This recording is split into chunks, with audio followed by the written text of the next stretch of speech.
Ladies and gentlemen, welcome back to episode 3. I feel like I should remember that off the head. It's definitely episode 3. How hard is it to remember 3 episodes? It's literally been 30 seconds in and you've already fucked it up. Welcome back to episode 3 of the Dribble Sport Show, brought to you by your host Doug, your host Frank. We are back. Yep. We've had our first round of NRL and AFL fully done. Mm-hmm. How you feeling? I feel great, mate. Obviously, all of our teams won on the weekend, and a lot of the teams we dislike lost. So, feeling good about that. Yep. And I guess there's not much really else to say, you know?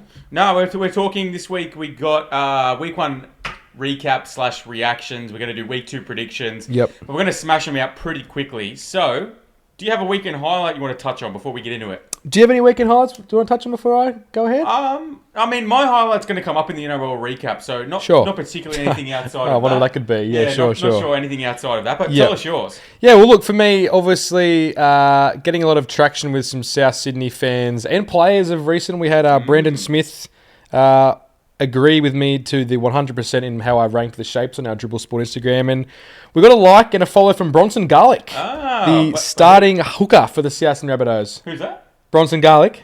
Are you talking about Pete Mamazalis? Bronson Garlick, son of the great South Sydney legend Sean Garlick. Flashback to 1999. The South Sydney Rabbitohs with another wooden spoon. In 2000, they were kicked out of the comp. Sean Garlick, father of Bronson, was his old man and the last captain before we were booted from the NRL. And because of him and great old Uncle George Piggins, South Sydney were brought back into the competition. Flash forward 25 years later, his son Bronson is the starting hooker for the South Sydney Rabbitohs. That's who Bronson Garlick is. I'm glad that happened, or sorry to hear, or whatever. Hey, look, it's just a milestone for us, mate. You know what I mean? Attracting some big names on the show now, and that's exciting. I'm happy with that. That's a highlight, you know. I mean, now we got Bronson Garlick, friend of the show. We got Phoenix Crossland, battle of the hookers. Show. Yeah, and two good-looking ggentlemen, right? Yes, there. two good-looking hookers. Two good-looking gentlemen and two good-looking hookers. So. And it's not the first time we've had a debate between two good-looking hookers either. No, it won't be the last. Absolutely not. Let's get into the NRL week one recap very, very quickly. Sure. We're going to go over one particular call that just aged terribly. Yeah, let's not skip over it also because it was an absolute bath. Yeah, let's go out and talk about it. Look, I came out last week, Storm Eels. I said the Eels are going to travel to Melbourne and they're going to defeat the Melbourne Storm. Looking back, they have come out of that losing 52-6 with not a try after, I believe, the 8th minute or so. So look, there's a few things I'd like to say about that. One, I still don't believe in the Melbourne Storm. They have to prove it to me otherwise. How do they have to prove it to you? They just put 52 points on a team. It's not like they lost in a close game. Like you touted up the Eels as a good side with this forward pack. Yep. I agree with you to some point, but they fucking lost by 50 points. How can you not be impressed with the team that has put 50 points in the NRL? Look, the only thing I have to say about this is that the Eels, I hate them. I hate the Eels. Look, 2025 was a year that I had a big bandwagon campaign out against fuck the Eels and to take them down and to see them come bottom 4. I think they come bottom 4 or just above. They were in that realm anyway. They didn't make the 8, that's for sure. Regardless, they didn't do shit. This year, I wanted to believe in them, and they've got me off on the wrong foot, and I'm back to fucking hating them. So, Para Cave, fucking watch yourself. Talking Para, fucking watch yourself. You're on thin ice. You're on absolute thin ice. And now you come up, you're taking on the Broncos this week, which we'll get into. But you're on very fucking thin ice with me. And look, do I want to go back to absolutely shitbagging him? Yes. And will I? Yes, I will. I absolutely will. I think Talon De Silva is a fucking idiot. He is one of the dumbest... Wow, this is a rant. Keep going. He is one of the dumbest hookers I've ever seen. Look, is he young and athletic and good? I think yes. Does he make a lot of silly mistakes, have brain fades? Yes. You have to find your number 6 or number 7 on last play. And you remember how Mitch Moses went off at him last year? Kick 7. Do you remember that? Yeah. He did it again to him on 5th tackle. Mitch Moses sets up this short side play. He looks straight at him. Dummies, goes the other way. I think he's ripe for a chewing. Seems like to me he just wants the ball more. Maybe, but that's not his call, unfortunately. Mm-hmm. There's a few players that I want to get into. Who else do I think? Jonah Pezzett, I think he had an awful first game, to be honest with you. Yeah, Defensively, he was no a good. Fucking absolute turnstile. So Riles is going to get into him. Iongi will build. Moses will build. The Eels are down in the bin for me, but they're not out just yet. Yep. So big game against the Bronx, which we'll get into. Any controversy or anything you want to get into? Look, there's a few other statements that were made across the weekend. Obviously, Para making the biggest one, just being arse as expected. So technically, that would be a bit of a statement from the Storm. We've forgotten who they were. Again, what I mean, trying to be you're the only guy in Australia who would have backed the Eels against. I think you'll be surprised Storm how and many Storm. people. Well, clearly that's Eels. right, because the bookies didn't have it all one way. So there were other. To be fair, I saw a lot of people going out pretty confidently with the Eels as well. Yeah, So. and I've seen it time and time again at round one every year for the Melbourne Storm. But hey, Yeah. that's totally fine. Yeah. Another one that we want to touch on as well was Manly. Yeah. We came out last week and we said that I think that Canberra with the line is the best bet of all time. They actually got it by 1 point, but they didn't get covered the line. Which covered the and line. head-to-head. That's right. So maybe we're not so bad. Yeah, I mean, don't fucking they had do it by 20-fold up until the last couple of minutes when they let Manly in it at the end. Yeah. That was a great game. I really liked a lot from it. Jamal Fogarty had a pretty decent game, I think, right. against his old side. He got outshone though, for sure. For sure, Ethan Sanders, he was fantastic. And to be fair, both of the Ethans and the halves there were good. Yep. But yeah, Canberra coming up to beat Manly at Manly. They've still got 4 or 5 home games in a row before they move away from fucking Four Pines. So cowards. there'll be another shot potentially clawing one back next week. And also, let's not forget about our sides. Yeah. The mighty Rabbitohs prevail in Redcliffe. They were the underdogs in round 1. Yet again, the bookies putting disrespect on South Sydney. We go up to Suncorp on a fast track against a fast side with the number 1 offense. I heard it all week, especially from my co-host here. Yep. And he is, and everyone was correct. It's a good team. But we fucking motored him. We put 40 points on him. They nearly had us at the end there. Cody Walker kicks a clutch 40-20. We score off the back of it. We kick off. Isako makes an error. We fumble it. We pick it up. The Trell scores untouched. And we go up by 2 tries. And look, they scored a few late ones. But I think South showed enough to say, hey, we are as good as we think we are. I think it was a pretty good first showing from them. Look, I talked to you off podcast about it.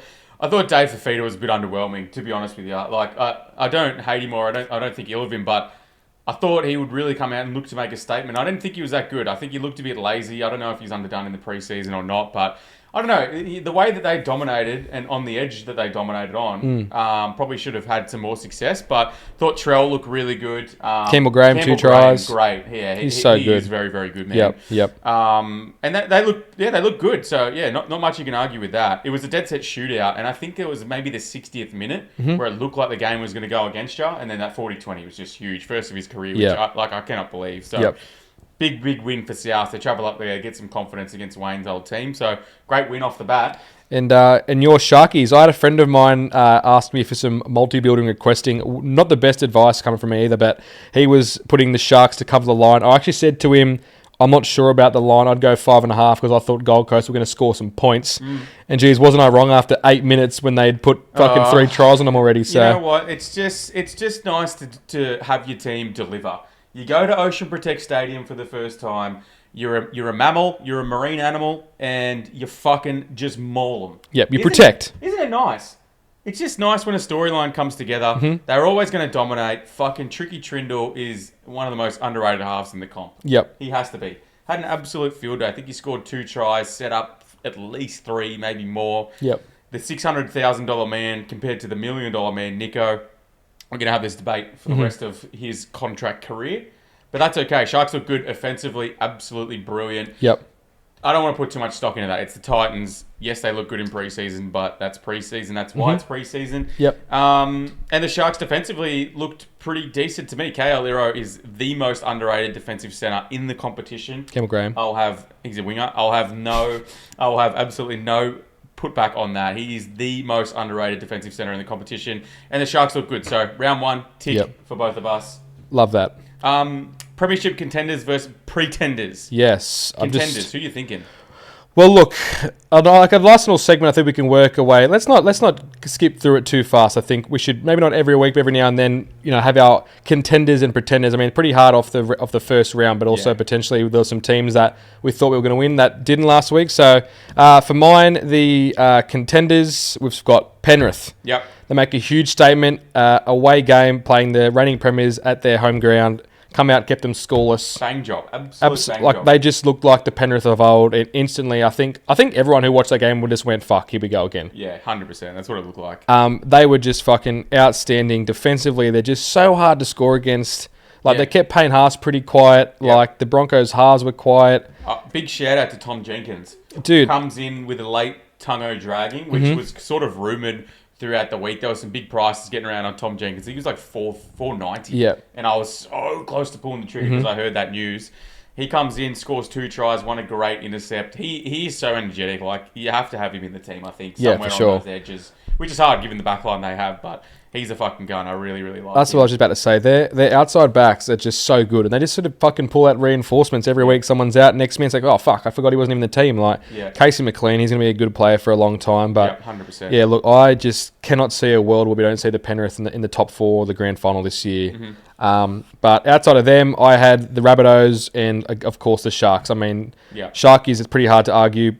Made prelim the last 2 years. They've come out round 1 and put a fucking hauling on a what was sort of touted as a somewhat up-and-coming team in Gold Coast. They just look fucking fantastic. And obviously a lot of people have raps on South this year, probably more raps than I have, but when I watched what I saw on Saturday, I was fucking excited for the rest of the year. So, and just touching on that game very, very quickly again, I meant to mention, I really do think they're going to have like a Jai Gray, Latrell Mitchell turn at some point, where Trey Fuller comes in and Hammer gets out of there, because you would agree with me watching that game. Hammer he just looks like disinterested sometimes. When he gets the ball and he can motor, he's one of the best. Like in open space, he's so hard. But like, I don't know. It's the same with Latrell, right? Defensively, they look a bit slow, or like they're just not fully around it. And then you get this energetic little fucking midget with batteries in the back that just wants to go. Yeah, for sure. Line speed, leg speed, all that good shit. And it just reinvigorates your team. I think they're going to make that change soon. Mate, I literally nearly had tears in my eyes because, I mean, the greatest Rabbitoh fullback of all time, probably Greg Inglis. We only had him for a shortish amount of time, but you just can't, like, once in a generational player, right? Jai Gray, for me, if we keep him at South for the rest of his career, which we should, and I think we will, if he doesn't go elsewhere. Like I said, I heard he was linked to Rugby 360. I don't know about that. He is the fucking perfect fullback. He just gives it everything. He's not the biggest bloke, but fuck, he's athletic, he's quick, he does all the right things, he defends well, he tackles hard. Yeah, something we've lacked from Latrell, opposite to everything we've got from him, which is more than you could ask for. Yeah. Just sometimes we would make a break, he wasn't always there on the follow-up. There's something that James Tedesco does better than anyone, and that's why he's the best fullback in the comp for a long time, because he just puts heart in. Mamazelos made that break, and was 10, 15 metres ahead of anyone. Out of nowhere, Jai Gray comes up on the inside, fucking blitzed him, inside ball, try. Like, that's just all you want from your fullback. Fucking effort and support. Dylan Edwards is another one who does it very well, and that's why he's been so successful at Penrith. I mean, it was honestly so good to watch. I fucking love him. I'm making the call that he's the greatest South fullback of all time. Wow. If he plays his whole career at South, we're going to witness 250 to 300 games of just... I'm calling it. I fucking love the kid, eh? Yeah. I mean, enthusiasm counts for a lot in that position. Unsung hero, too, with so many good players in that position. For sure. So, I'm with you. For me, pretenders, not really anyone, like you said, hard to say in round 1. I think the best performance of the week probably was Penrith. Like, I think in hindsight, the Storm and the Eels game, like, look, was I low on the Storm? Yes. Is it a good win?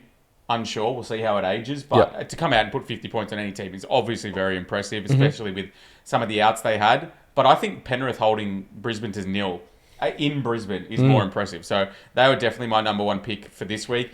Pretenders, again, like I said, there's not really anyone. It's round 1. It's hard to go out that early. Yeah. But I definitely say the Roosters disappointed me. They looked just sluggish. Offensively, they were poor. DCE was just like a lot of myth. mistakes, a lot of errors, a lot of penalties. I was expecting Warriors to come out guns blazing round 1, but I was expecting Roosters to come out guns blazing round 1 too, and just sort of fucking maybe mute the track on the Warriors. Yeah. I mean, and again, offense is a thing that sort of takes time to develop and gel, and you get the timing of players and things like that. So if they just came out and they didn't have as much offensive success as they maybe should have, then you can give them a pass. But to look as bad as they did defensively, especially DCE, he was a turnstile. He led in a couple of tries. Is he on the right or the left? He's on the right. Have fun with fucking Fafita and Trell, DCE. Correct. He's in a little bit of trouble, and they could go 0-2 to start the year, which I'm sure they wouldn't have had penciled in. So, I hope they do. It'll be interesting. Massive watch this space on the Roosters this week. No pretender watch for the Broncos for you, even though they played Penrith? No. Home and home? You know the reason why? The only reason why is because this is exactly what they did last year. They started very fair. slowly. They, all the articles come out of Red Hill going this and that, and Buzz Rothfield's retired, so maybe there'll be less this year. Mm-hmm. But no, they started slowly. Yeah, is it disappointing for sure? But I'm not a Broncos fan, so I don't give a shit. But no. I think they'll lift as the year goes on. So no fraud watch on them just yet. Give me a player of the week.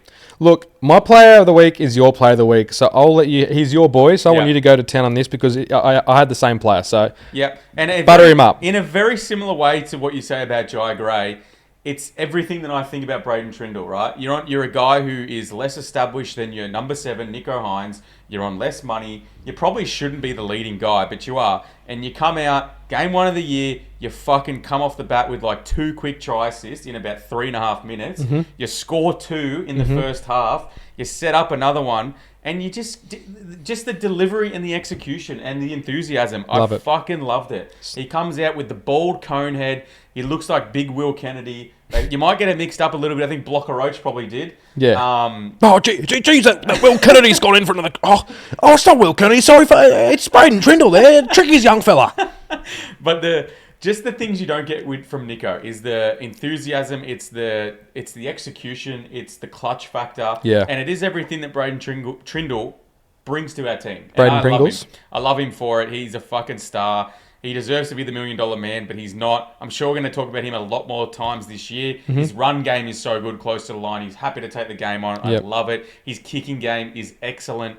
And he just lets Nico be the second man, which again, it doesn't make sense to me as a fucking Sharks fan. It's probably playing in their favour though. Like he did play an okay game still, Nico. I mean, you fucking won by 50 points against pretty much a nothing team. I know, but it comes down to dollar figures, unfortunately, and it's always going to come back up. If you're not the $1 million, if you're the $1 million man, you're not delivering like the $1 million man. Yeah, there's going to be questions. But huge shout out to Braden Trindle. Great first game. Let's keep it going. Shave that head. Keep it bald. Let's fucking keep it moving. Yep. And while you're on a bit of a tangent here, how about you try the round? Did you have one? It's going to lead into just a little recap of we did a player of the round to watch, an up-and-comer. I picked Ethan Sanders. Mm-hmm. He delivered. He absolutely delivered for me. His first grade debut game. Mm-hmm. Yeah, is that right? Oh, maybe his first starting half game for the year. Yep. He looked immense to me. His kicking game looked unbelievable. This is a young guy, 21. It hasn't had much experience.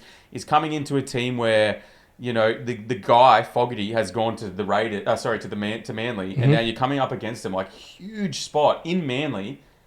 Scores a clutch try where he takes the line on, steps back, straight through. Love to see that. Mm-hmm. And then kicks a fucking clutch game-winning field goal. In Golden Point. Like, it does not get any better than that for your first proper game as half. So, and he just looked composed about it too. Even in the post-match presser, he seemed like he was real cool, calm and collected. Yeah. I didn't realise him and Ethan Strange were like the 6 and 7 for the New South Wales team in under-19. So they've got their first time playing together either. But just one of those cool halfbacks. Not loud, just fucking does his bit. I really like him, man. I really like him. He's athletic. He's enthusiastic. He's good. Like the running game is good. The kicking game is excellent. Mm-hmm. I think he's going to be a real star as his career pans out. Hopefully he can stay healthy. But yeah, I was really impressed with him. That game-winning field goal against Fogarty like that. Mm-hmm. Great sign of a great player in my opinion. Yep, love that for you. I got a question for you. Tell me. Are we sleeping on the New Zealand Warriors? Absolutely. Are we? I think yes. Yeah. I think just as long as time will tell, the Warriors, unless in New Zealand get slept on, they've been good. They had a promising season 2023 or 22 with the prelim. Like, I fucking love it when the Warriors are playing well, like especially at home. They just seem to get around it. Like, they're just so close from brilliance. And they show, this is what the Warriors do. They show lapses of where they can put 50 points on a great team. Next week, I was looking at it. Sorry, as in next week, I mean this week. They're at home again against the Raiders. So this was the Vegas game last year, right? Yeah. And we expected it to go one way, and then it was just the complete opposite. Like, I wouldn't be surprised if the Raiders go from 4 points all the way to New Zealand and put a bath on the Warriors just because the Warriors will just have one of those days. Mm-hmm. But if they play anything like they did during the week, like Tanner Boyd was sensational. I can't believe how good he was. I was shocked. Like Chanel Tavita as well. Like, fuck me he's dead. played like a fair amount of first grade at this point. Tanner Boyd, this is. Yep. And look, is he like fine? Yeah, I think he's a good fill-in, but I never really rated him as a starting half. And obviously when Metcalf comes in, he's going to go. But he had a great game, man. He really did. He looked good. I was really impressed. And Harris Tavita can run too. So, mate, like I said, he had 2 really good tries that pretty much blew the deadlocks wide off him as well. But I mean, just stacked. Oh, fucking how about backline Prime Minister Leka Halasima? How is he not their starting sec? I mean, they're still not figuring out what he's doing yet, but get that bloke, fucking run him straight down everyone's throat, 10 to 15 hit-ups a game. I mean, see, blokes like that, if they can keep it New Zealand, like, they're going to do well over time. But yeah, he looks like a gun. He's really good in the air too. He's kind of like an Eli Katoa sort of 100%, to me. I'm not saying that we're sleeping on them yet. My only... Like, I had an issue of where to place them coming in this year. I didn't think they were going to be top 4. I didn't think they were going to be bottom 4. I don't really know now. I think they could just be like an 8, cusp 8 team. So, but I'm unsure. So using a callback here, we've both left them out of our contenders. You're still safe to say that Warriors aren't contenders? I think not. I don't think they're contenders, but I mean, if they keep having games like this, you know, it'll come to round 8 and they'll be sitting like 3rd to 5th, and I will be like, yeah, fair enough. Yeah, I think they're going to have to prove it to me. But the Roosters are a good scalp. At home, at away, it doesn't matter. They're a good scalp to get. It's definitely a good way to start the season. They'll be confident going into their game against the Raiders, but I'm not sleeping on them yet, but keen to watch your space. Yeah, sure. I do have a question, though. How do the Eels and the Titans just keep on disappointing? Like, what is it? I mean, if anyone's going to answer this question, it's you, because I've never liked the Titans or rated them. I've bathed them every single year because they just get...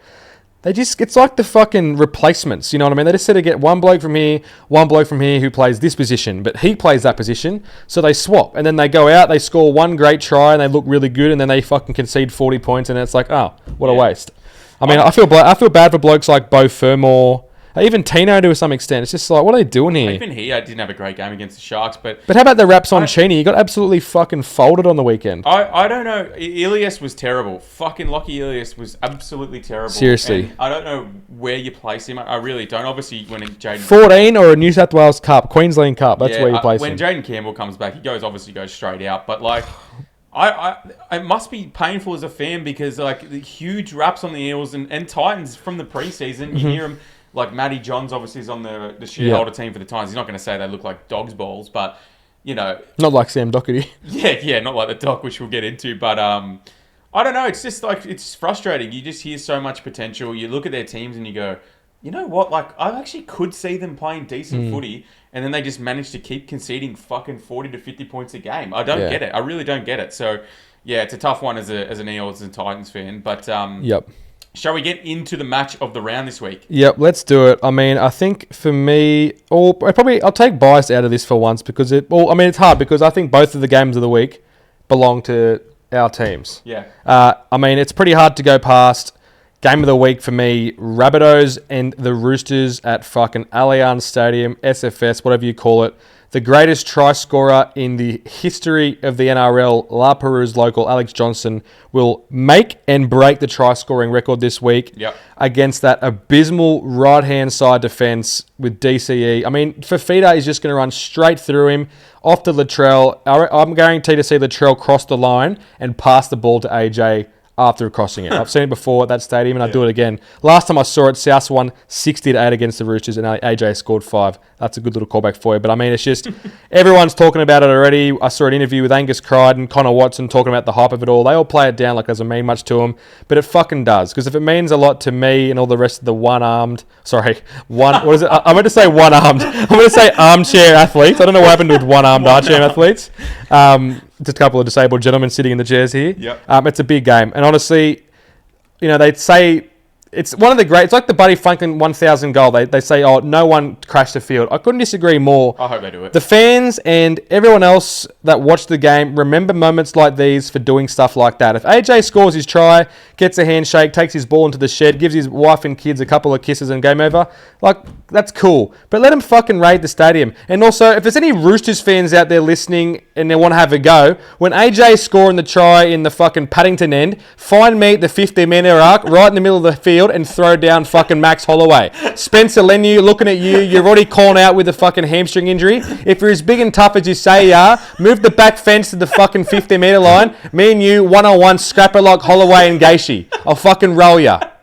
For the love of the red and green. And then I'll go over to AJ, give him a kiss and a cuddle and say, thanks for all the memories. I was there in fucking Suncorp, round 8, 2014. It was my first trip to Brisbane, and I went to Suncorp Stadium on Anzac Day. AJ made his debut and scored a try against the Broncos. Flashback 12 years later, he's scoring his fucking 800th try against the Roosters at the SFS, while I'm throwing down with Spencer Leniu at the halfway mark. You couldn't script this. Put that in the fucking bleachers. And Bronson Garlic, if you're watching and you see that happening on the 50-metre line, don't stop it. Please go and help him, back him up. Yep. Get fucking, who's in front rower? Sean Kepi. Tevita to like Kepi loves to throw. Kepi will throw him with me and Leniu for sure. Get Kepi. He won't be playing probably, but get him to run on or something. Yep. Back us up. And I'll be at Garlo's Pies straight after that. How do you think, unbiased commentary as always, how does the game go? I think the game is going to be very similar to last week for us. I think it's going to be a close game. It always is. It's going to be physical. There'll be push and shove. I think the Roosters are going to be angry and hungry back at home after copping a hard loss. Yep. Robbo is probably would have fired him up. But South with a bit of steam rolling, they know what they're capable of now, and they've done it to a good team. I think they're going to be up and about it. They're the underdogs again, and because of that, I'm going to take them to beat the Roosters. I like the price they're at. Expecting a close game. Could go either way, but I'm just backing my team in. Who would I be? No, biased out of it, I think at the odds, South are a good chance to beat the Roosters. AJ breaks the record. Fight start. Me and Spencer Leniu throw hands in the middle. Love it. Great preview. Absolutely love it. I'll leave that one completely to you. That was brilliant. My match of the round this week, it's the Penrith Panthers versus the Sharks. It's in Bathurst. Yep. It's not at Ocean Protect. So, look, am I less confident? Obviously. There's no sharks in fucking Bathurst. No, unless it's a bull shark or something. Yes. That's been planted in a river. Mm-hmm. Can't see there being sharks in Bathurst, but you never know. Look, this is a tough game, and it's a good litmus test to see where the Sharkies are at this year. Mm-hmm. I think offensively, we're just as dangerous as the Penny Panthers, especially if Trindle's on. I think we are just as dangerous. The difference is they're much more clutch, and defensively they're better. So I think it's going to be a pretty back and forth game, to be honest. I'm not super confident in the Sharks, and that's obviously reflected in the price. I think we're about $3.30 or something. But I think we can take it to them. Like, on our day, we are a great offensive team. Who has a great kicking game, has a great running game, has a good forward pack. I'd say we got the better forward pack out of the Penrith versus Penrith. So I don't think it's a stretch to say we can win this game. I think it's going to be a tough game just given the style that Penrith play. It's generally not a style that's conducive to success for the Sharks. But depending on the handicap, I would back the Sharks on the handicap line. If it's like plus 6.5, plus 8.5, I think it probably can cover. But I will say, I do think the Penny Panthers will get us early in the year. They'll get the 2 points on this one. But I think it's going to be a fun competitive matchup, and I think it's going to be a good season test to see where the Sharkies are at early. Awesome, and I really do appreciate the unbiased take there. As hard as it is, look, we may not look like we've got a clue, but we do. And sometimes when fucking A is better than B, it's better than B. We're not going to go, but this, we just know. Okay? And I think what you said then was perfect. I don't think the Sharks are going to beat Panthers there. I don't think they've lost in Bathurst either. Not that it makes a big difference. But from what I saw, the Panthers dish up, as well as the Sharks played, I think they're going to fucking put some handbrakes on that attack of yours. Yeah, for sure. But I can see it going either way. Maybe like a fucking 18-16 or a 14-12 kind of vibe. I think maybe a touch more, but I think around that point it'll be like 22 to fucking 18 or something like that. It'll be Penrith will grind it. They'll make it defensive. And it'll be like a trial 2 max. I reckon in it. So should be a good game. I'm keen. I hope the boys can get up. I'm backing him as always. Don't worry about that. I'll be on their side. But yeah, great litmus test. Awesome. Let's get into your rookie for the week. I was thinking, might shuffle this up a little bit because it might roll into it. So we've touched on the 2 matches of the round, Roosters, South, Panthers, Sharks. We'll do our quick tips. And just go through the other games. We don't leave any of the fans out who don't want to hear about the Sharks and Souths the whole time. So the Thursday night clash, we've got the Broncos and the Eels. Anything there? Any upsets potentially you want to talk about? I won't be touching the Eels with their fucking 10-foot pole after what they did to me last week. So Broncos come out here. They put 40 on the Eels. The Eels sack Jason Riles. Moses goes elsewhere. And the season starts great. Sure. I also think Broncos will win by 3 tries at least. Yeah. And Paracave, if you want these hands, you can also get them. All right. Next game of the week, Warriors versus Raiders in New Zealand. Where are you going there? I like the Raiders. I like their young team. I think they've got a lot of good players. Obviously, we didn't talk about Noah Martin yet, who is a fucking superstar there on the edge for the Raiders. I think he'll lock down that spot potentially, or at least get another week or two at the starting spot, especially as you touched on. Matty Nicholson is out potentially with some injury, but he's a superstar. But I think I saw enough from the Warriors against the Roosters to say we're back at home. No travel time, good recovery, get prepped again, get 2 wins at home before moving out. I think a full pack stadium. It'll be a close game, but I think the Warriors will be up for it, and I reckon they'll get the job done. I'm on the other side for me. I think the Raiders go... Good podcasting. This really is. I think the Raiders go 2-0. I think their forward pack is pretty good. They can definitely match, if not beat, the Warriors in the forward pack. I think... I just still have a question on the Warriors, so they just need to prove it to me here. Whereas Raiders, I'm more confident backing them. I just love their enthusiasm. They're going to grind the Warriors. I think they got that Ricky Stewart style. Confidence will be building after that win against Manly. So, yeah, I don't mind them. I think they're a good underdog look this week. The price is close. It's not like a huge underdog, but I like Raiders. I'm happy to have them again and let the Warriors prove it to me. And you're taking Raiders. Okay, sweet. So one apiece there. I like that when we go one each way. Yep. I didn't get your pick for South Roosters. Who are you running with? I feel more confident backing South just off what I saw. It looks like the Roosters are going to need a bit of time to gel. I just think this match has points galore in it, though. Yeah. Like, I think both teams are pretty weak defensively. Okay. So what? Don't agree? No, you just have to throw a jab in there. I didn't say anything bad about the Sharks. Well, it's true. It's true. You how many points did you concede against Dolphins? They're the best offense in the fucking comp. Yeah, that's also true. But two things can be true at the same time. I got a question mark on both teams' defense right now.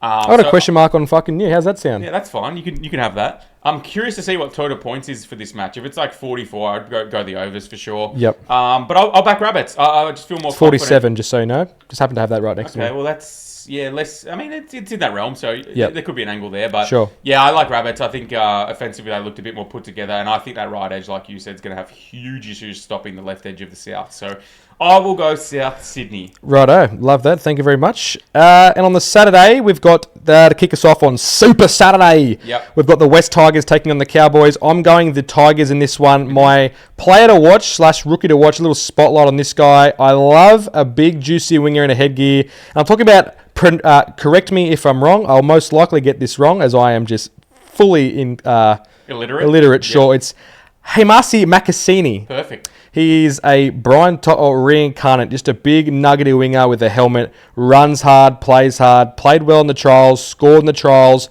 ran rings over players like Dylan Edwards. I think that left edge for the Tigers is going to be sharp. Yep. Taylor May on his inside. I love him. Defensively, they're going to be good there. Taylor May is a breakout player and a half. He is underrated. I'm telling you, he's a superstar. I think having a player like him on his inside, just busting tackles, getting that offload, they're going to be hard to stop. He's going to make a lot of run meters. I just think first game of the year at the, what do they call it, the 8th wonder of the world there at Leichhardt Oval. Cowboys looked abysmal in Vegas. Long trip back.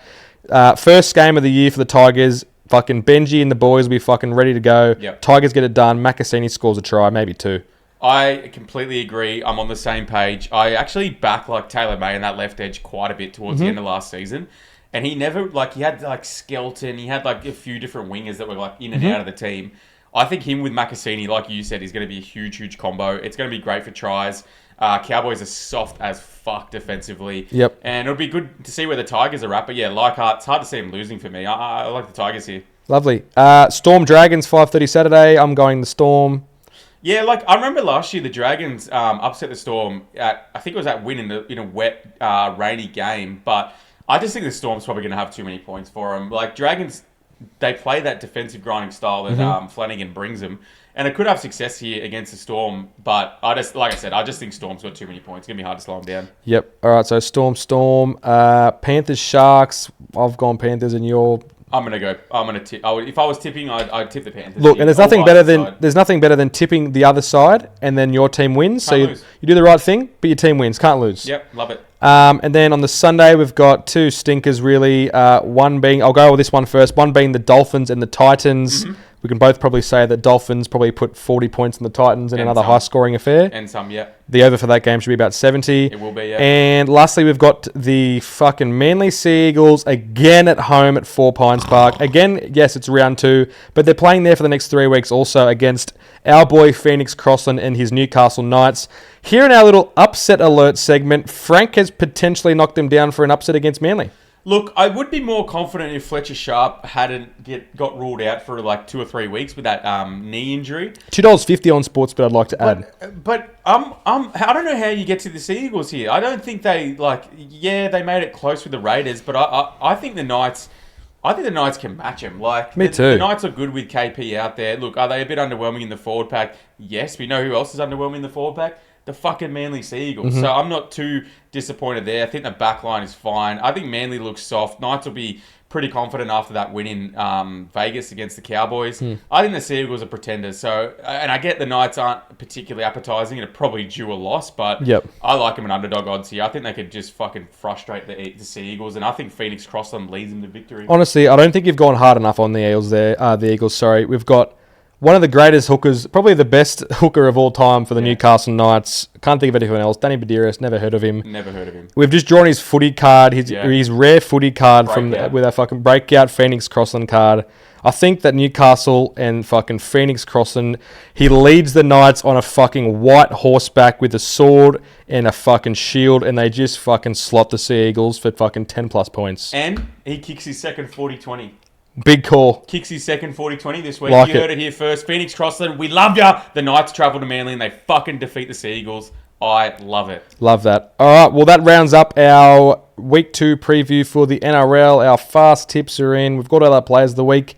And I believe that wraps up the NRL portion. That certainly does. Of today's episode. Like, comment, subscribe, share it with your mates. Let us know who you're backing. Did you back the Eels last week too? Let me know in the comments. Other than that, we will keep the show on the road.